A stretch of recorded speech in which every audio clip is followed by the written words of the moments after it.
They got that all figured out?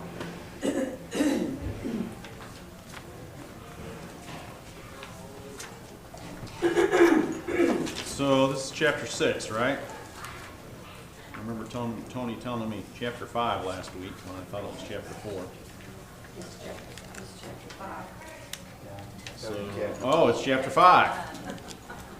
Did you tell me it was chapter 4 and I said it was chapter 3? No, I think you said chapter 5.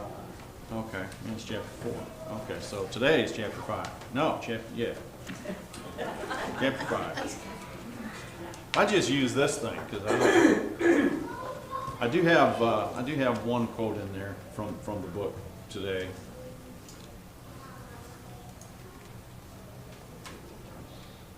Overcoming discontent. I remember a long time ago asking people, I was going to preach the next Sunday and I was going to talk about being content. And I was planning to preach on the negative definition of content.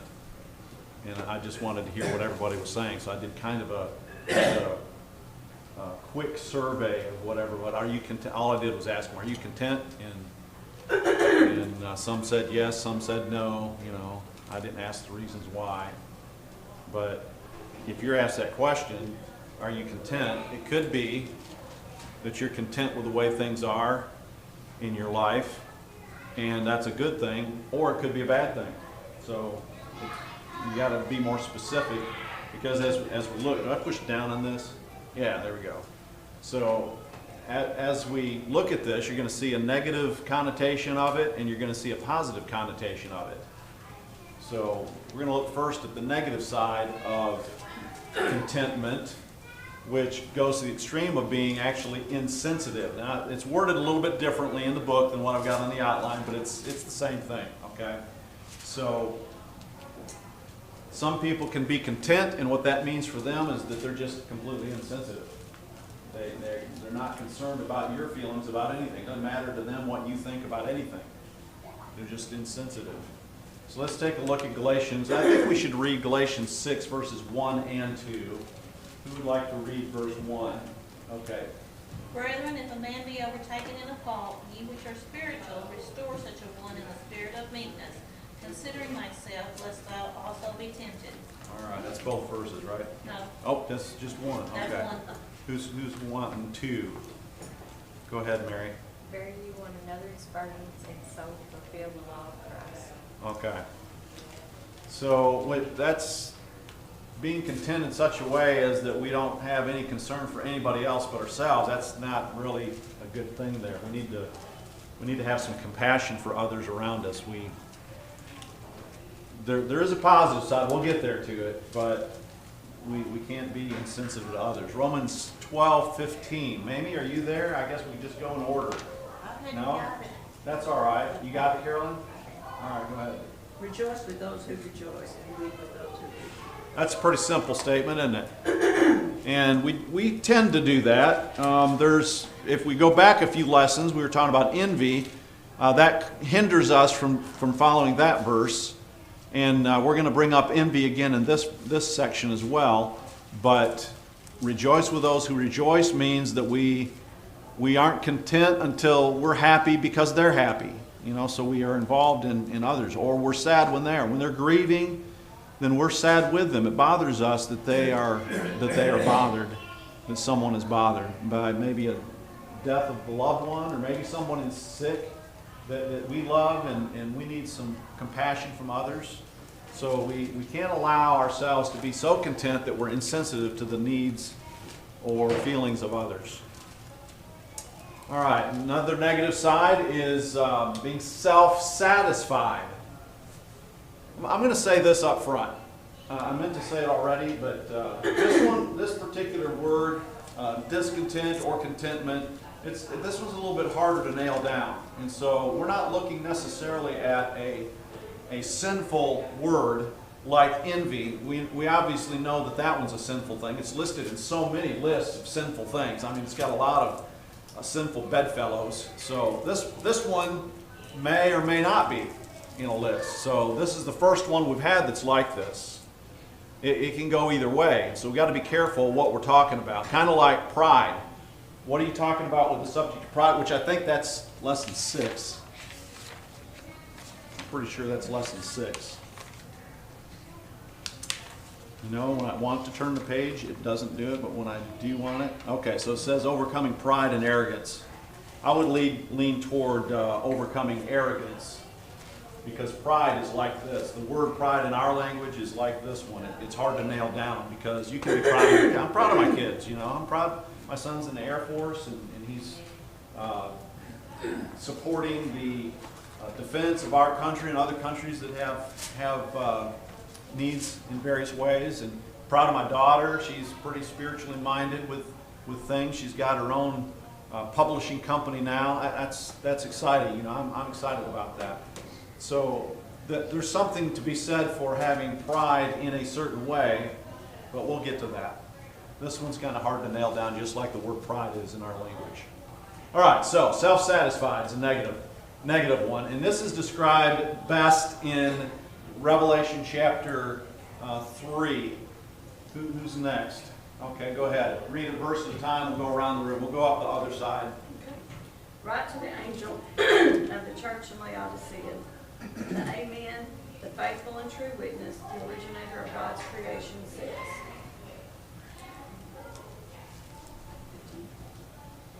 I know your works, that you are neither cold nor hot.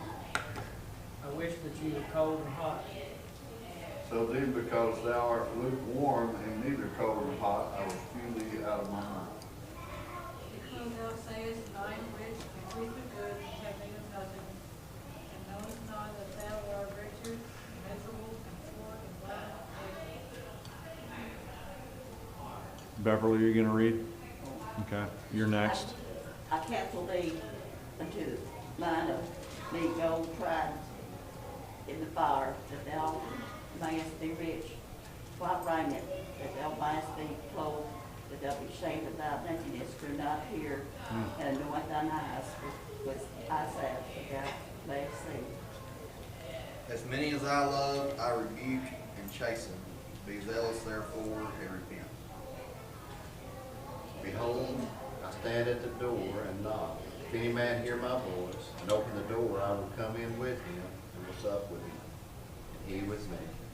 To him who overcomes, I will grant to sit with me on my throne, as I also overcame and sat down with my Father on his throne. Are your ears awake? Listen to the men words, the Spirit going to the churches. Is that the last one? Okay.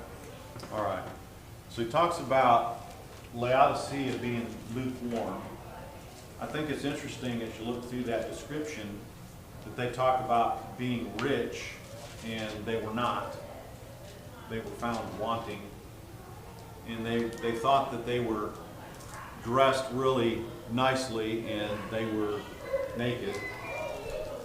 So, generally speaking, people think that riches and fine clothing are everything, but when we're talking about our relationship with one another, and especially our relationship with God, and we count more upon our riches, we are very poor folks. We need to be poor in spirit instead of worrying about our financial status on earth, and it gets in our way. It's easy for it to get in our way. We expect things, and so then we're not content, and yet when we have a certain way of life, we become content when we shouldn't be. So being content or being discontent depends on what you're talking about, which one of those things is the sinful behavior. Being content can be sinful, or being discontent can be sinful. If you're discontent with your relationship with God because you have such a good one, then that would be a bad thing. You want to be content with your relationship with God, so you want to be more spiritually minded, and so you have a good relationship with Him. Then it's okay to be content with your relationship with God. So this one is kind of a hard one to nail down if you haven't figured that out. And if I've been confusing, it's because it's confusing, you know? All right? So How do we see ourselves? How do we? Yes, Should we be content with the blessings God's given us? we should be. In fact, we'll read some of those verses here in just a few moments. I mean, I don't have the biggest house, and I don't have the newest vehicle. but Right. Right. I'm not wanting. Right. Some of the richest people live in the unassuming houses. They're not very, is it conspicuous or they're not very conspicuous. They're not very obvious that these people are rich because that's not their way of thinking. They don't think like some rich people do. They don't have to put on a big show or have a great big house. Not that there's anything wrong with having a great big house, but that's not what's on their mind as being important. They've got other things that are much more important. Maybe it's their grandkids that are really important, you know? So it could be a lot of stuff. Steve? Well, it's contentment to be with God, and that's our relationship with Him. Are we loving Him? Do we want to be in His presence? Or do we want to stay in this world and everything that's in this world? As we grow older, our desire is more and more to be with God. Because our children are all grown. Or it should be. Yeah. It should be because the relationship with God gives you more comfort to live in this world of problems. Right. I've made the statement to some kids that when they get older, their priorities are going to change. Right now, they want to play video games, or they want to play board games, or they want to be with their friends and walk the mall, or you know what. And nothing wrong with any of those things, but they want to buy the latest, whatever it is. And the older I get, the less I buy. Now, some people might say differently than that, but I certainly don't buy the computers that I used to buy. When I was in my early 20s, I wanted the best computer that was out there. Now you think, what? There were computers back when you were in your 20s? Yeah, there were. They were called Atari and Commodore. That was, you remember those, don't you? Those were the PCs of the day, you know. Yeah. And anyway, it was kind of like Ford and Chevy. People had their opinions about both of those, and everybody that was on one side insulted the ones that were on the other side. I was Atari, and I had some friends that were Commodore, and they insulted me to no end because I had an Atari. Oh, you got one of those play toys. And they had a business computer. It was a Commodore, whatever. So anyway, was there somebody else had their hand up there? I thought I saw one out of the corner of my eye. No? Okay. Don't remember what I was thinking about, but let's move on to the next one. Apathetic. Now, in the book, they have apathetic up there next to insensitive. Now, they don't use the word apathetic. They have the I don't care up there at insensitive. And that's what apathetic means, is I don't care. All right? So they may be making a different point than what I'm saying here, but the negative side of contentment is people become so content that they don't care. I don't care about anything. I'm content. And we're not talking at this point about the color of the carpet or the walls or the kind of clothing. Now, I know my dad didn't care about his clothing. I was talking to Chris about this earlier today. And since he's dead, I can talk about this. But he wore, and I was talking to this about the kids, they were so concerned about the way they dress. Their clothing had to be, what they were telling me was, you don't wear a Nike shirt with Adidas pants and whatever the other brand of shoes it was. You don't wear 3 different kinds of brands of clothing. If you're going to wear a Nike shirt, it better be Nike pants and Nike shoes. You know, why? What difference does it make? Well, it matters. Why?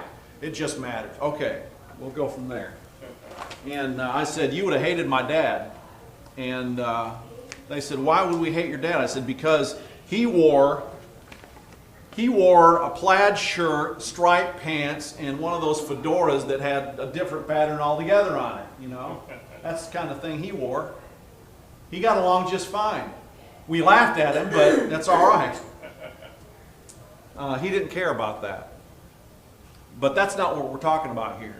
When we talk about apathetic, I don't care about you. I don't care what you think, and I understand there's a point at which we don't care what somebody else thinks.